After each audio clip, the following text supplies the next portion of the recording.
তোমার পার্সনের হতে পারে অফিস বা কোনো জায়গা শিফট হচ্ছে, যারা লং টার্মে আছো হতে পারে তাদের যে পার্সন আছে তোমার জায়গায় আসছে, বা এটাও হতে পারে তোমার যে পার্সন আছে এখানে একসঙ্গে তোমরা থাকো বাট আলাদা জায়গায়, জবের ক্ষেত্রে হোক, অফিসিয়াল কোনো কাজে হোক, সে ট্রাভেল করতে পারে বা তার শিফট হচ্ছে। ক্লিয়ার? এটা কোনো না কোনো জায়গায় তোমাদের হার্ম আনছে, তোমাকে হার্ম লাগছে, ঠিক আছে? তুমি ফাইন্ডিং করতে পারছো না শান্তিকে, তুমি খুঁজতে পারছো না শান্তিকে, তুমি ভীষণভাবে যাদের একসঙ্গে রয়েছো বাট তোমার পার্সন শিফট হচ্ছে, কেউ হতে পারে, তোমার লাভার হতে পারে, তোমার হাজব্যান্ড হতে পারে, কেউ শিফট হচ্ছে, তো তোমার সেটা পিস যেটা হয় না, একটা ইনার পিস, এটা খুব জাদা হার্ম করছে তোমাকে, ঠিক আছে? বাট এটা হওয়া উচিত নয়। ওকে, সে তার বিজনেসে গ্রো করার জন্য বা জব করার জন্য যদি কোথাও যেতে চায়, তাকে নির্দ্বিধায় ছেড়ে যাওয়া উচিত। ওকে,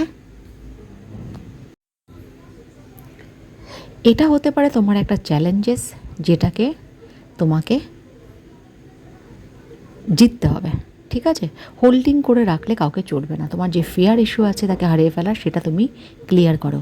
আর যার যার লং টার্মে থাকে, আসার চেষ্টা করছে, কনগ্র্যাচুলেশনস, তুমি সেটাকে ধরে রাখো। অনেকে পেয়েও পায় না, অনেকে না পেয়েও পায়। পাওয়ার মধ্যে আলাগ একটা এসেন্স থাকে। তুমি কীরকমভাবে পেতে চাইছো? তুমি কি তাকে বেঁধে রাখতে চাইছো, নাকি তুমি তাকে এসেন্স দিতে চাইছো? ঠিক আছে, আচ্ছা।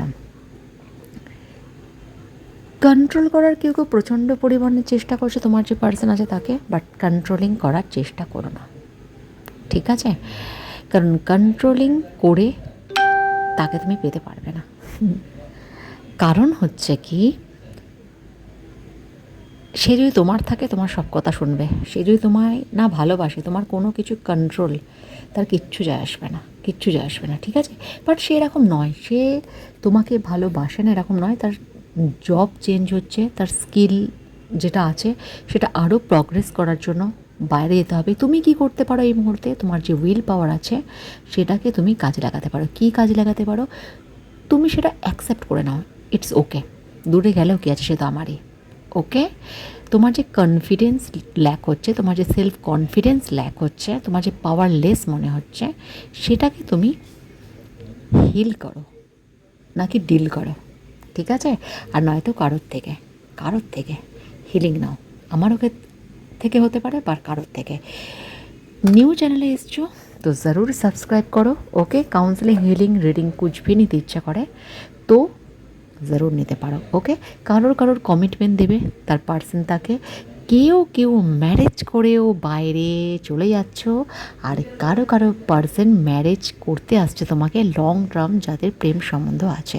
কার ज़रूर কমেন্টস পে লিখবে। ওকে, তোমাদের প্রেমে ভিক্টরি নিশ্চিত। তোমরা যে ম্যারেজটা নিয়ে এত লড়াই করেছো, এত পাগলপন্থীকে তারা বলে না, পাগলপন্থী হয়ে গেছে, তো এত লড়াই করেছো, ফ্যামিলি মানছিল না, মানছিল না, সে মানছিল না, নয় তোমার দিক থেকে নয় তার দিক থেকে, এত প্রবলেম, এত স্ট্রাগল, সব কিছু ফিনিশড হতে চলেছে এবং তোমাদের সাকসেস ম্যারেজ হবে, কমিটমেন্ট সাকসেস হবে, তোমাদের লাইফে তোমরা প্রগ্রেস করতে পারবে। আর কারো তো সেলফ কনফিডেন্স প্রচণ্ড পরিমাণে বেড়ে গেছে, নো ফিয়ার, কোনো ফিয়ার ইস্যু নেই, ঠিক আছে? গড তোমাদের রিওয়ার্ডস দেবে এই মুহূর্তে। ওকে, এটা একটা গুড নিউজ, বাট ক্রেজি হও না, এটাকে ডিলে করে দিও না, ঠিক আছে? ভাগ্য তোমাদের সাথ দিচ্ছে, তোমাদের অ্যাচিভমেন্ট হবে। যারা জবের প্রমোশন নিয়ে ভাবছো, অবভিয়াসলি ভাবো প্রমোশন হবেই। যারা স্টুডেন্ট লাইফে কিছু করতে চেষ্টা করছো, নতুন কিছু অ্যাচিভমেন্ট বা নতুন কিছু গোল বা ডিজায়ার তোমার লাইফে আছে, সেটাকে আগে করো, কারণ প্রমোশন বা তোমার গ্রোথ অবশ্যম্ভাবী। ওকে, আর প্রেমের ক্ষেত্রে তো শুনতেই পারলে, কমিটমেন্ট যাদের ছিল না তাদের আসছে, ঠিক আছে? কারোর ক্ষেত্রে ট্রিগার ইস্যু থোড়া বহুত আসতে পারে, ওই জায়গাটাকে হিল করে নাও বা হিলিং নিয়ে নাও। ওকে, ভিডিও আজ এতটুকু। ভালো থেকো, ভালো রেখো, সকলকে ভালোবাসো, আর তার সাথে আমাকেও, হ্যাঁ না? So tata.